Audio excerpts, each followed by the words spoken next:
Hey, this is Eric, host of the Change Talk podcast, coming to you live from CST Court Green. And today I'm sitting here with Death Row resident Joseph Kekoa Manibusan. Am I saying that properly? Yeah, you're saying it all right. How you doing today, bro? I'm doing pretty good. How you doing? Man, I'm doing good, man. It's good that we finally get to sit down and do this little interview. First tell me, man, did you ever think that you would get off San Quentin's death row and be out here on the main line? Absolutely not. I thought I was going to die there. Man, I can only imagine. And I mean, technically, at any time, like, you still could be taken back and executed, right? Oh, yes. You see, initially I came out here on the pilot program. And the pilot program was voted in by the voters in Boston to speed up the death penalty. Wow. Yeah, so they were going to speed it up. And there was also a bill to eradicate the death penalty. But then one of the main things that they were moving for was, we'll give you guys the other death penalty, LWOP. They'll just die in prison. And they could work on the job, pay restitution, and so we should give the death penalty. The prosecutors that were writing prosecution, this is way. We can put them out there on the main line. We can have them work. We can have them pay their restitution. So when it's time to execute them, we can bring them right back and execute them. Wow. So, so when it says, it's kind of bittersweet, right? I mean, on one hand, here you are out of death row, out of San Quentin's death row, but on the other hand, at any second, they could just take you back and execute you. Yeah, it is, because the thing about being on death row is you understand where you're at. And I was there for 3 executions. And, so the reality and the gravity of the situation, you know you're going to die. But then coming out here, they take the cuffs off. I'm around chief staff. I'm around COs without any cuffs off. Right. I had a dog. What do you mean you had a dog? Yeah, well, I was in the dog program. I had 2 dogs. Okay. Yeah. How was that out there? Well, first of all, how long did you spend on death row? I spent well over, I'll say, about 24 years. Wow. 24 years on San Quentin's death row, man. Maybe before we even get into, talking about, you being in the dog program and having a dog, maybe you could tell us a little bit about, what was that like? What was that like being on death row? Take us through that from, how old you were when you first walked in and what that felt like and what it looked like, what was the surrounding, what was happening, stuff like that. Yeah, so, I first go to death row, I'm 22 years old. And, I do a period in the adjustment center. That's a death row shoot. And that's also the death row reception. So I get kicked out within a month. I'm going to East Block. East Block is, quote unquote, our main line. There's 540 condemned inmates there. There's all bars, so it's loud. You got people yelling. You got people playing chess. You got people playing their Super 3. All kinds of people. This call and your telephone number will be monitored and recorded. Because all 5 tiers are open, you could actually holler up from someone on the first tier all the way up to the 5th tier. Oh, is that right? And so you have all this commotion going on. There's 54 cells on every tier. So imagine how big that is. It's like a airplane hangar with 540 cells packed in. 5 tiers facing one side, 5 tiers facing the other side. Wow. But it's open, so you can even hear other people on the other side. And it's so loud that they give you earplugs every week because, it's unbelievable. And so I'm going there and I'm talking to my neighbor, and our neighbors are kind of like ourselves because first of all, we're single cell. Everyone's single cell. But so our neighbors who we live by, we can just walk up to the bars and talk to them. But it's so loud there, I have to yell for him to hear me. He has to yell for me to hear him. And it was gearing up for an execution. This is my first execution. His name was Robert Lee Nasty. And what stood out about him was it wasn't just him being my first execution, but he was waiving his appeal and said, you know what, I'm done with this. I'm not going to sit here on death row for another 20 years. Rod, no, you're going to, if you guys want to kill me, you guys can kill me now. Wow. Yeah. Yeah, so he, in essence, he's like, I'm not doing that. I'm not sitting around doing appeals and all that. He just would rather die. I just rather die. And that's kind of like the full on death row.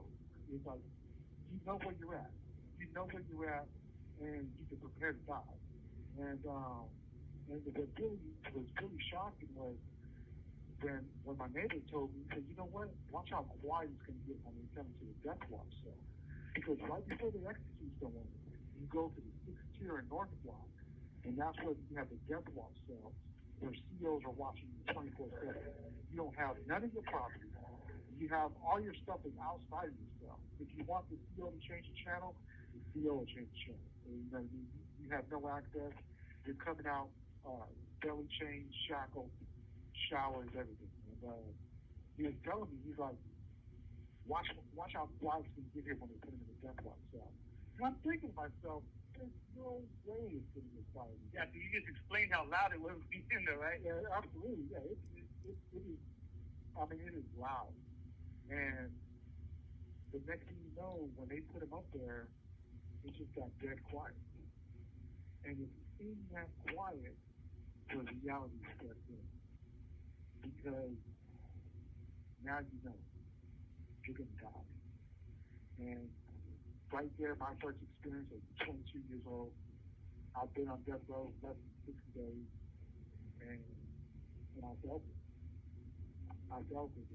What were the emotions, you know, that were going through at this moment when this is happening? It's quiet, somebody's being executed, you're on death row, you're 22 years old. What are the emotions that are going through you at that moment? Well, for one, it's a reality check. It's a reality. Like, you know, you hear about the death penalty. You could watch a TV show, you could watch a movie, but nothing prepares you for when you know that, look at man, you're in a place where the state is going to kill you. And it's a gut punch. It's a reality check. The gravity of the situation just hits you, and you don't know how to react. You don't even know how to process these emotions because is fear involved? Absolutely, but you're so shocked that you don't even feel fear because it's like, listen, man, I'm gonna die. Man, yeah, and I mean, do they offer like the person who's being executed, like, you know, the last meal? You know, is that true, or is that just something they talk about? No, they do offer a last meal. They give you $35, and you can spend $35 however you want. But this is, mind you, this is like 27 years ago. So I mean, $35 probably took you somewhere back then. I don't know what you can buy now. Right. I heard Big Macs are $10. So. Yeah. Back then they were like 99 cents. Yeah, so they'll offer you your last meal. They give you $35. I remember the last execution that happened was Tiffany Williams. And did you ever meet Ricky Williams? Oh, yeah, absolutely. Because everybody got death row. It doesn't matter what yard you're on. We're all in one house. You know what I mean? And I was on yard 2, he was on yard 1. And over there, you can see each other. Like there's six adjoining yards. They're separated by fence. They're separated about at least 3, maybe 3.5 feet. But you can see everybody there. What was that like? You know, meeting him. Well, it was a trip because, you know, I mean, one, you have you know who he is, you know, but there were other guys that were like famous that I used to see in the business room with my family, and one of those guys was the Night Stalker, Richard Ramirez. Oh wow, he was like the two of you then, huh? Yeah, you know, even like my family would trip out on this guy. You know what I mean? Because it's like, you know, because you could be sitting right next to him. And, we're all separated in cases.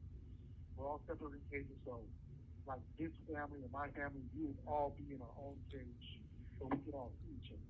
What do you mean by cage? So the visitor room is not like out here where the visitor is open and everybody can just walk in. So when you walk into a death row visitor room, all you're going to see is cages lined up, side to side, in these different rows. And, and they will put you in your own individual cage.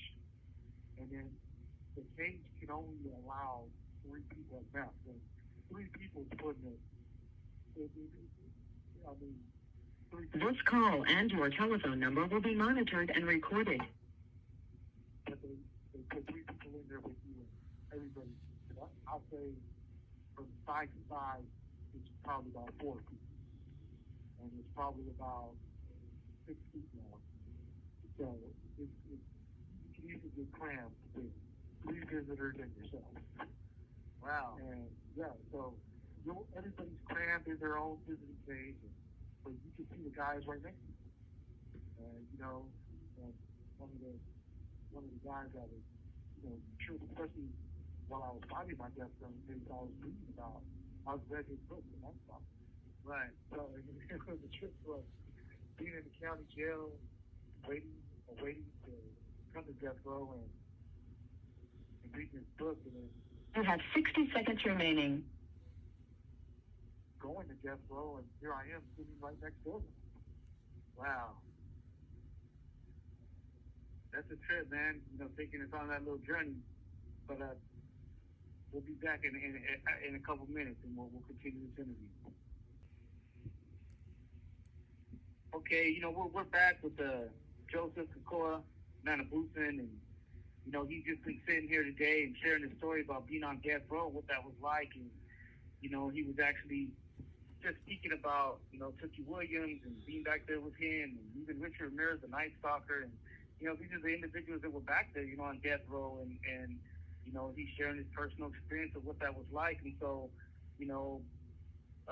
being back there, you even mentioned like being back there with Richard Ramirez, like and you're talking about visits, so people actually were going to visit these people, like people keep in contact with them. Oh yeah, he was married. A lot of people, you'd be surprised. A lot of people are attracted to notorious serial killers. So, and he was one of them. As a matter of fact, like his wife she used to stay abreast on everybody going to death row. And so my family comes up, they're all outside. And this is the first time she ever seen my family. She was like, well, who are you here to visit? And they were like, oh, you don't know. He just came to death row. And then, no, she was like, no, I keep tabs on everybody on death row. And then he was like, oh, they found Joseph, Manibusan. And the first thing she said was, oh, the baby in East Block. And I didn't even know that's how she referred to me. And why they were saying that because you were so young at the time? I was the youngest person on death row at that time. Oh, wow. And so, your family interacts with their families, and, then they go and buy you food, of course, and we'll be in separate cages and stuff like that. But I wanted to kind of bring it back because because you just reminded me of the food we were going over Tickie's last meal. Yeah. And right before we got executed. And one of the things he did was he refused his last meal. And one of the things that stood out was because when someone's about to get executed, the media is all over it. Right. You have the PIO in the prison giving updates constantly to the media about what's going on, what's happening, how's he feeling. And when the PIO reported that, he refused his last meal, the reporter asked, well, so what, you're not going to give him nothing to eat?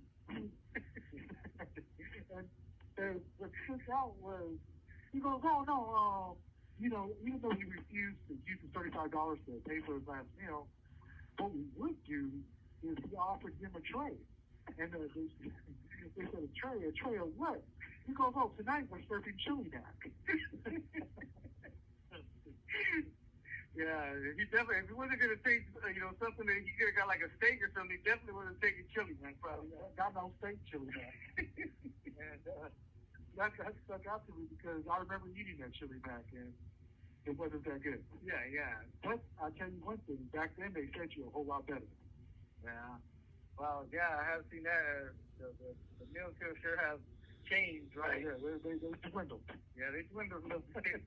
But yeah, so, I mean, I think that you were sharing a story sometime back about, you know, you were saying you were next to Richard Mears and like a lot of mountain stuff too. Oh yeah, man. Yeah, this was when I was in the hole. I was back in the adjustment center, just getting caught up with the gang lifestyle out there. And Richard Ramirez goes to the hole, and he lands up on a chair next to me. It's a trip because when they pass out mail, they got these carts, kind of like this cart right here, and on the top of the cart, you have mail for the whole tier. In the adjustment center, there's 17 cells. And for each tier, there's 6 tiers, 17 cells. And on the first part of the cart, you have mail going all the way down the line. And that mail right there was for the whole tier. Right. And then at the same time, you look underneath the cart, you see 2 pillowcases. Still, and you're like, well, what's in those pillowcases? And it was all mail just going to Richard Ramirez. Man. Pillowcases. I mean, you're talking about, you know, someone that, you know, raped and killed many women and terrorized Los Angeles. Surprised even did it. People like communicating with this individual. Man, you'd be surprised, man. You would be surprised. I remember I was in the visiting room with another serial killer, and this girl was just so fascinated with this case. And I don't even really want to get into it because it involves kids. And she's asking these questions. I'm looking at her like, are you serious? And then the next thought comes on mind is, I got kids coming up here to see me right now. Right. You know what I mean? And here they are having conversations about the type of stuff that this individual was accused of doing. I don't know if he did it or not, but it was pretty graphic and pretty explicit. Wow. You know, also, you know, being on death row for, you know, that long, would you say that there was a lot of hopelessness there? I mean, were like people trying to take their lives at times up there? I mean, does that still take place? Oh yeah. I mean, the suicide rate on death row, I've seen more suicides than executions up there. I mean, the suicides are crazy. You have people hang themselves. You have people that, I don't know how to describe it, where they sleep with a garret, and so this way they can choke out in their sleep. This same individual too, he tried to commit suicide before them, but didn't succeed. And he committed suicide by jamming 2 pins in his eyes, hoping it would go straight to his brain. Wow. Yeah, I mean, you can feel, I mean, when you pass by certain cells, mind you, there's all bars. I don't know if it's because of the bars, but you can just feel negative energy just radiate out of people's cells. And it's like I said, it's bittersweet about being out here because on death row, you know where you're at. You can prepare for what's going to come next. But like, and you can feel that. You can feel people just giving up hope. There's people that overdose on purpose. You know it's on purpose because this call and your telephone number will be monitored and recorded. They give away all their stuff. You know, all of a sudden they're giving away their TV. They're giving away canteen. You know, and those are like the signs when you see someone that's about to go through with it. When out of nowhere they start giving away everything. Like, why are you giving away everything? You're not going nowhere. Yeah, you're not paroled. You know what I mean? You know, death row is death row. You don't go nowhere. Right. So, you know, it's surprising to see someone just give away all their stuff, and next thing you know, you hear an alarm, right? And the person's found dead in their cell. Yeah, kind of like a tall tale sign that they just decided to check out. to check out. Yeah, that sounds like a crazy environment, Oh, to yeah. be in. There was this one guy I remember. I was kind of shocked. Because that's the thing too about suicide. Because on one hand, as I told you, you can feel negative energy. You can kind of like see the signs where people are depressed.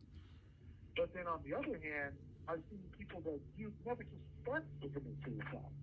I mean, these guys are walking around with their chest out, and they're they're they're accepting who they are, and the next thing you know, they're just found dead in their cells, right? And you know, I don't want to say this individual's name, but one thing that's surprising is because just like in all the lockup units across the state of California, they have a little beeper on your door. So a CO is constantly checking you every 30 minutes.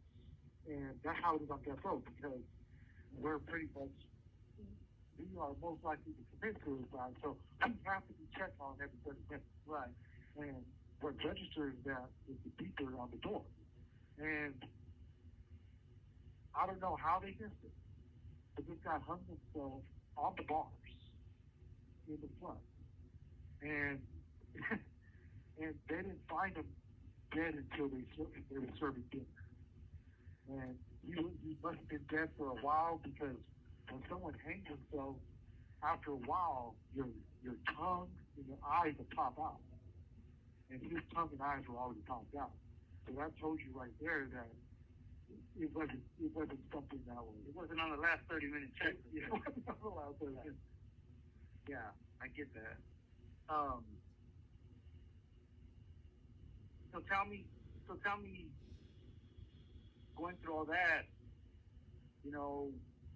one, how did you keep your sanity?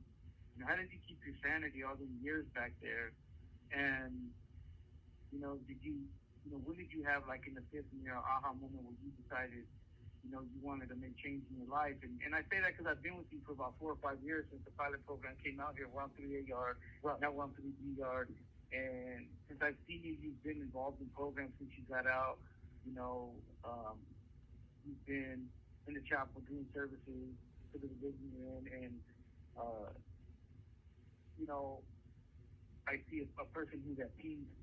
A lot of people had fear that when the death row inmates came out here that they were going to be just killing people and doing things like that. And so you're actually the exact opposite of what anyone expected a death row inmate to be when they got out there. Even us as inmates didn't know what to expect. I mean, they could be just hostile for being back there so long and want to assault somebody and just go back to the environment that they came from because they're just used to it. So, what was that, how did you keep your insanity, and what was it, what was that change came for you? Well, when I first came to death row, I was always filled with anger and hatred. I was angry. I hated myself. I was angry at the world. And I was angry at God.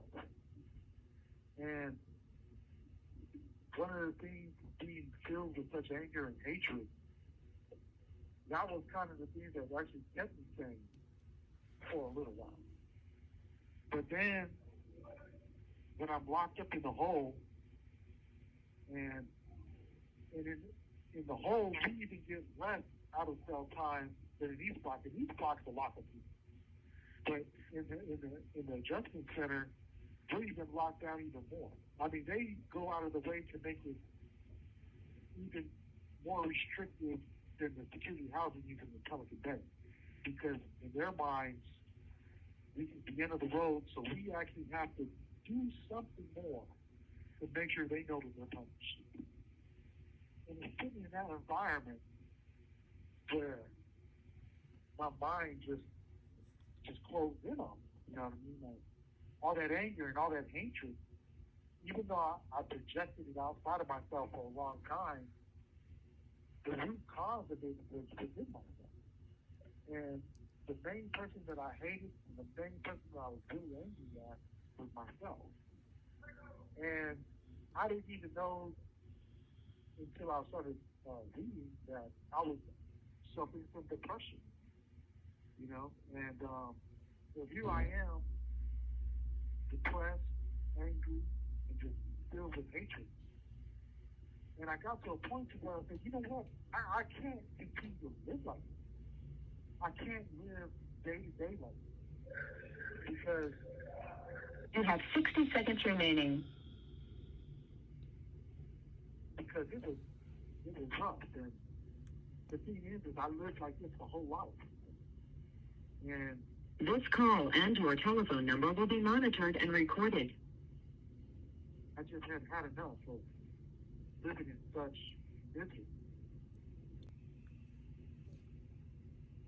Yeah, so like I was saying, I was just filled with such misery that I just had to find a way out. And I started studying psychology.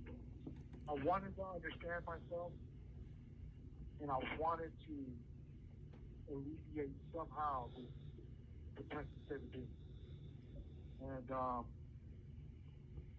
at first, I was happy, you know what I mean? Because it seemed like to me I was getting to know my mind, and in doing so, it filled me with this hope that I can overcome these things. But then modern psychology only takes you so far. Their main thing is, medication, therapy. But I'm in the death row shoe. We don't have, well, for one, I don't use medication. I've forsaken drugs, both legal and illegal, for a long time now. And so to me, that wasn't an option. There was no one for me to talk to. Who am I going to talk to on death row? Yeah. To tell, hey man, I'm kind of having a rough time. and for people out there listening, it's probably not funny, but to us we laugh because it's like we understand that in here, who you gonna, like, the next man, especially on death row, is really gonna, like, encourage you, and to change or anything, right? Yeah, exactly. So, and then I was like, I just kind of started to lose hope a little bit. And then one day I go out to the yard, and I'm walking with one of my close friends, and he was asking me, hey man, so what kind of books you have for yourself? So I started telling him about all the psychology books I have. And he goes, oh, okay, yeah, that's good, man. But have you ever studied Eastern psychology? And I'm like, Eastern psychology? What are you talking about? You know what I mean? And he's like, yeah, man, I got this book for you. And so he gave me this book called The Heart of the Buddhist Teaching by Quentin. And, when I first get it, I'm thinking this is like a psychology book from an Eastern perspective. And so when I'm getting that, I look at it, I'm like, oh man, this is religion. And as I told you before, a lot of my hatred and a lot of my anger was towards God. So I didn't want nothing to do with it. This call and your telephone number will be monitored and recorded. I was one of those guys in prison where if you came up and tried to talk to me about religion, I would tell you, hey man, look, I don't want nothing to do with that, and I'll just move and go my separate way. That was me. And so I'm looking at this like, why would this still need this religious thing? And then so I go out to the next yard, and I'm like, hey man, why you tell me that thing? I don't really know for God, and I don't want nothing to do with religion. He's like, no man, check out, man, just read it. Buddhism is really not about God and stuff like that. And I was like, well, it's about, like, looking at yourself on an internal perspective. And I'm like, all right, you know what? I'm going to go ahead and give you the benefit of that. And so, I picked it up and I see that, Buddhism really had nothing to do with God. But there was one chapter that just stood out. Something inside me just gravitated to it. And that was the two realities, the relative reality and the absolute reality. And just that breakdown that all physical matter in this universe is part of the relative reality. But there's something that supports and sustains every manifestation. And one of the things that supports and sustains us is our soul. And that, what they refer to as the absolute reality, supports and sustains everything. And so, even though it had touched on it, something stirred, something stirred when I read it. And then so I wanted to find a book that was particularly, that just concentrated on that. And that's when I found the cranial psychology of the Bhagavad Gita. And again, it was hard for me to read because whenever Sri Krishna talked, it said the blessed Lord said. And I'm thinking to myself like, oh man, here we go.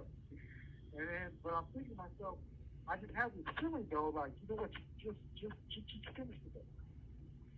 And so once I finished the book, I realized that my whole concept of God was false. Because as I said, I was angry and I hated God. It's because I felt that He gave me this life. And the life that I had was a miserable one. And I always resented Him for that. Like, why would you?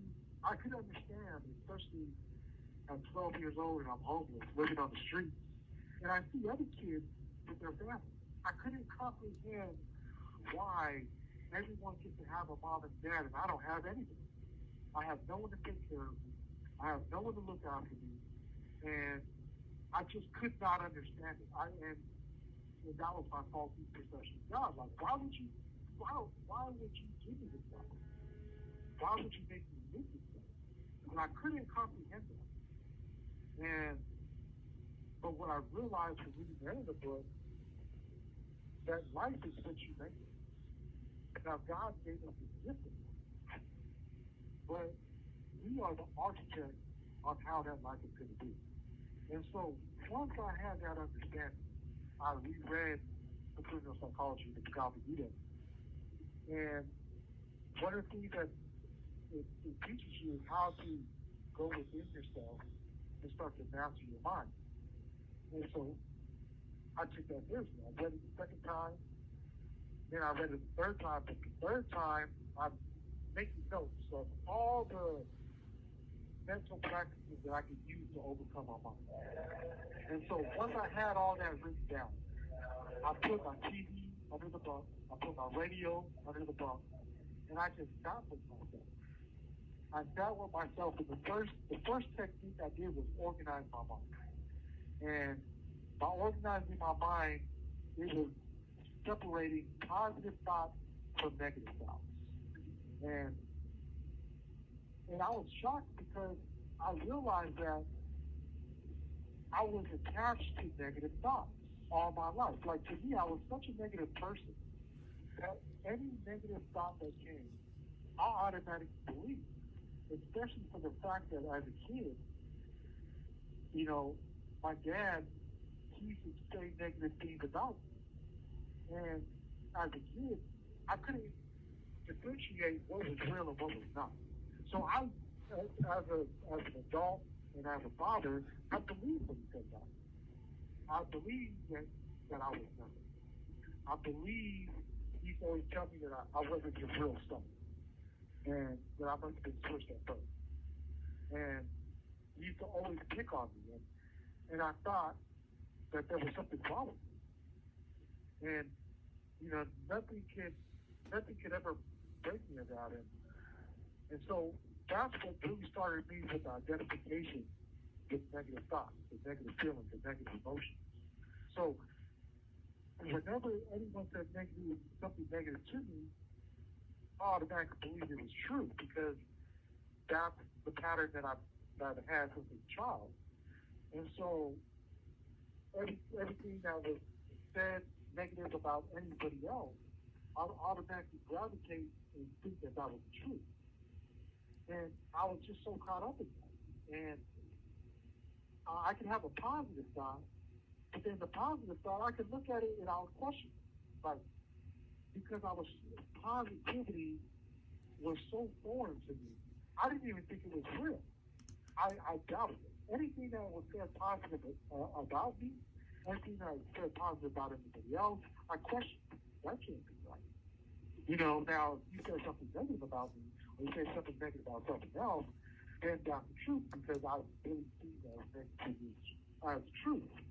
And that's one thing I realized, like, man, I just been consumed with all these negative thoughts. And so once I had my mind organized, then that's when I started to ignore all the negative thoughts and just embrace positive thoughts.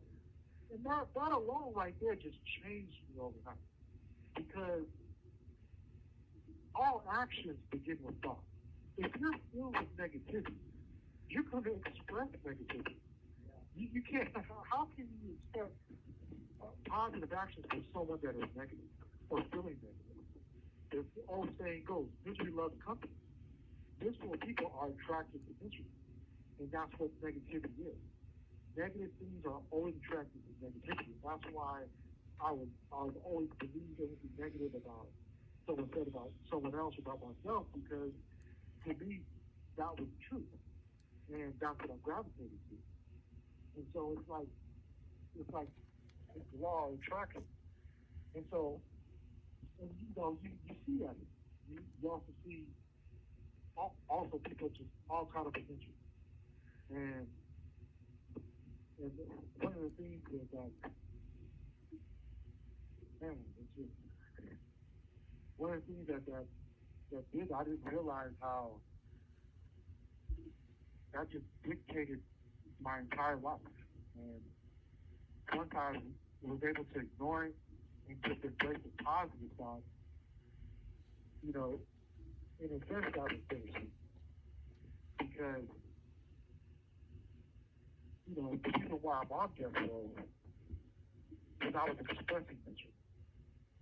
I wanted people to suffer. I wanted people to feel me suffer, to understand me suffer, because I didn't think anybody suffered. I thought everybody was happy. Just like I said, when I was a kid, I'm seeing kids with their families. I thought everybody just had this good life, and I was the only one. I was by myself, and I was the only one living in misery. And it just got to that point to where I just couldn't contain the negativity and the misery within myself, and I just exploded. And that's how I got to death row. And it's a trip because here I am now identifying with positive thoughts and positive feelings and positive emotions. And I'm like, man, if I would have just learned this or understood this growing up, I wouldn't be this way, because I didn't realize, as I said, misery was truth for me. I didn't realize that you choose it. If you want negativity to be your truth, it's going to be your truth. If you choose positivity to be your truth, that's going to be your truth. And that's why I found, like, now that I'm choosing positivity, not only do I find myself in this situation, but what have I caused not only to the victims, but the victims' families? And it's like, man, it's like it was just hard for me to accept that all I had to do was just ignore negative thoughts.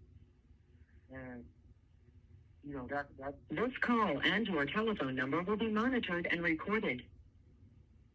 I was just kind of floored by that realization. But then, as I kind of like grappled with that, I moved on to the next step. The next step was analyzing all my thoughts. Yeah, so I began to analyze my thoughts by putting all my negative beliefs, all my negative thoughts on trial. I wanted to understand, does any of it have any truth to it?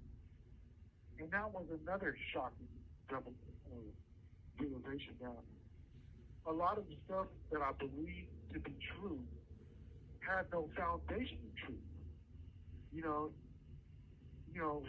Especially it comes back to critical thinking. Now we're in college and we're learning about critical thinking skills. and it's about thinking critically on our belief systems or our ideas or our thought process. That's what I did. And I was shocked to find that pretty much everything that I considered the truth, especially when it was in a negative aspect, it was false. It had nothing, it had no merit to it. And I'm like, man, you mean I allowed this belief about myself to dictate my actions in the course of my life when I'm looking at it and it's not even true. And that was like, man, that was just like another gut shot. Right. I mean, and I thank you too for expressing.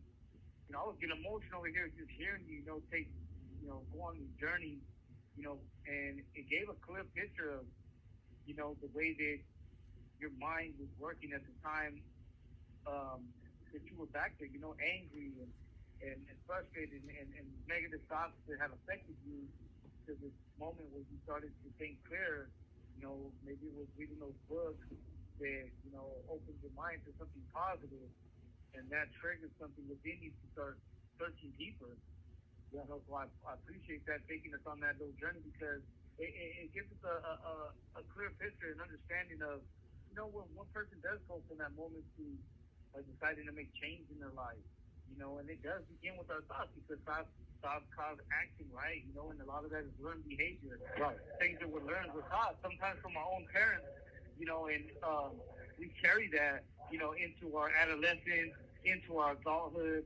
Those things continue on, and so, yeah, but after that, after all this time and even coming to that, those positive thoughts and this deep soul searching that you're going through, all of a sudden they start telling you guys you're going to be released from San Quentin's death row, the pilot program. I mean, what was that like? Oh man, at first I didn't even believe it was true. It really is true. They're telling me, because the way it worked was based on your points. So if you have level 4 points, you would be classified level 4. If you have level 3 points or less, you get classified level 3.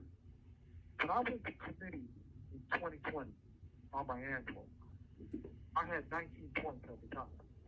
So they're telling me, look, at 19 points, we can classify you as level 3. And I'm thinking to myself, wait. I've been here over 2 decades, and now you're just telling me you can just throw me out onto level 3? And yeah. At first I couldn't believe it. And so I said, you know what, go ahead and sign me. I was the first person to sign me. And then I'm waiting to go. This call and your telephone number will be monitored and recorded. I'm waiting to go back to the committee folks to be finalized, and they hit me with another caveat and said, well, we can't let you go. What? What do you mean you can't let me go? You got my hopes up now. And they're like, yeah, well, here's the thing. We can let you go, but we have one little issue. The issue is you're a validated gang member. And this is a pilot program, and we want it to succeed. We just can't send someone validated out there. And they gave me a choice. You can either disassociate, or you can just stay on death row. So it wasn't too hard to figure out. Get out of here. Yeah, you know what? I think I gave enough today. Right. And I think it's time for me to concentrate on myself. That's right. So that's how I ended up coming to Corcoran. And I successfully disassociated with the gang. And that's when I got kicked out to level 3. And when I did that, I said, you know what? Because one thing about death row, and especially about executions, is the last person that has anything to say about your life is the governor. And so what the governor does, the governor gets your seat out. And because there's no programs, there's no education, there's nothing on death row. We just sit in ourselves and wait to die. So when the governor reads our C-file, all they're going to see is our commitment events, our write-ups, or any gang activity crimes. And so all of a sudden our C-files are lopsided. You know, there's nothing positive in there. And there's nothing there for us to do as a positive. By this time, I've eradicated a lot of the negative state of being within myself. So now I'm kind of like how you see me now. I'm just a positive person, and I'm just moving. And so it's like I'm feeling this change. I'm coming out here, and I'm like, this is my chance to get into these programs, to lift the scales, so to speak. Or now I want to make the scales lopsided, but from a positive perspective. Right. And so I come out here. The first thing I did, I got enrolled. I dropped out of the 7th grade. And so I get enrolled into AB3. I'm thinking to myself, I'm going to be here for 4 years. I take the state test. I scored 10.0, and they tell me you're eligible for your GED. I'm like, wait a minute. That can't be right. I've been blocked up all this time. Yeah, I blocked up all the time. I dropped out of 7th grade. What do you mean I'm ready to take the GED test? Yeah. But then I had the teacher, he encouraged me to look at, man, your scores are up there. If your scores say you could take the GED test, you can take it. And even though I doubted myself, he had faith in me and told me to take it. The worst thing can happen, even if you don't get your GED, you'll know where your weak area is at, and you can work on it. So you know what's right inside of that. And the next thing you know, I get my GED. And then from my GED, I got into college. And then I also got a vocation in computer-related technologies. And then from there, I got into the DOG program. I got into the REACH program. I got into the TRIP program. And, you know, where I met you too was you were doing the newsletter together. Right. And so this is my chance to show the state that not all death row inmates are incorrigible. We can rehabilitate. Right. We can change. We just need the chance. And I think this pilot program has this very chance.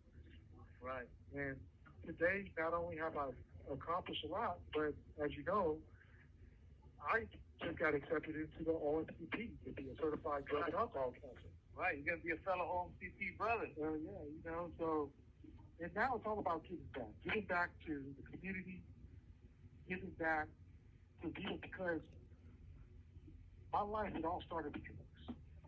I was born with cocaine in my system. And my parents were dope dealers. And I've seen drugs destroy not only my family, but destroy my community. And the only thing the community did at that time was gentrification. They evicted all of us out of the project. And they called it weed and food. So they cleaned us out and sold in people that could buy these complexes. They're supposed to be better people. But that left us homeless. And that didn't solve the drug problem, because the drugs I'm talking about in the 80s. And so the thing is I think that didn't solve anything, because that's how I ended up homeless. And now we have this OMCP, and they're giving us tools to not only better ourselves, but to help people overcome their addiction. Absolutely. And there's addiction that led me to where I was at. And I believe now that it's going to be addiction, fighting addiction. It's probably going to help us with that. Yeah, I think that's an awesome opportunity that they're giving you. You're going to be the first person off the death row that's going to be going in, that I know of, into the Occupational Mental Certification Program, OMCP, you know, to become certified as a drug and alcohol counselor. I think that's awesome. You know, and like you said, you know, we're on the newspaper. We created the newsletter together. We were running that. You're in the REACH program. You know, you give an awesome speech to the kids. You know, they bring the kids in here, and you know, just hearing your story about being on death row and what you've overcame. is even a reason why I wanted to interview you, you know, and come and talk to you today. So you can talk to the population out there because they may have a perception that anybody on death row is incorrigible and maybe that they should be put to death. However, there are individuals that can make change, and I believe you're one of them. Yeah. You know, I mean, sure, there are people that are never going to change. Absolutely. I mean, that's just a reality. Whether you're in prison or you're on the streets, there's some people that just don't come to that, you know, realization, and they end up dying in that way and still wanting to be whatever they think they are. But nevertheless, there are those that, you know, decide, hey, you know what, I made some bad decisions, you know, some horrible decisions for some of us, you know, when we're in our youth. And after you know, being in prison for so many years and having time to reflect, you know, and also some maturity comes into place because, you know, you can think the same when you're 30, 40, 50 years old that you were when you were 18, 20 years old. Right. It just isn't, you know, you think differently. And so I see that within you. You know, I see the change that you've done and you've continued to do. And so, you know, I pray that you do get that opportunity, you do get that chance, you know, that second chance somehow, some way, and that people could see that, you know. And so, yeah, you know, I appreciate that, you know, you coming on today and just talking with us, man, and shedding a little light on death row, what that was like, and how we can go from that to what you're doing today. And so maybe you could share some last words with, you know, the kids out there, the youth, the people that are tuning in, man. Maybe you have some last words before we go. Well, you know, one of the things I learned about myself was I always felt like I wasn't good enough. And that faulty belief system led me to where I'm at now. But I want kids out there, or anybody, that if you're feeling depressed and you feel like there's something wrong with you, I mean, I want you to know that there's nothing wrong with you. Challenge those beliefs. Challenge those thoughts. Use critical thinking skills. Why do you believe it? And a lot of times you're going to simply find that it's not true. And once you see that, for the truth of the matter, and you can allow yourself to be positive and express positive thoughts and actions. And I just hope that nobody would ever come and follow behind me in the shoes I have. That's all it really was. And just for people to just maintain their critical thinking skills. Anybody, maintain their critical thinking skills. Don't believe it. Especially if it's negative. Don't believe it. Man, and that's awesome advice. And I appreciate that, Joseph. Appreciate you coming on today, sharing your story, and you know, I look forward to seeing the good things that you're doing in here and the help that you're going to do. You have 60 seconds remaining. And mentoring others and just continuing to just, you know, seek your rehabilitation and continuing to change. And with that said, we're signing off from Corcoran with prayers, love, and a little bit of change talk. I appreciate it, man. Thanks for the opportunity.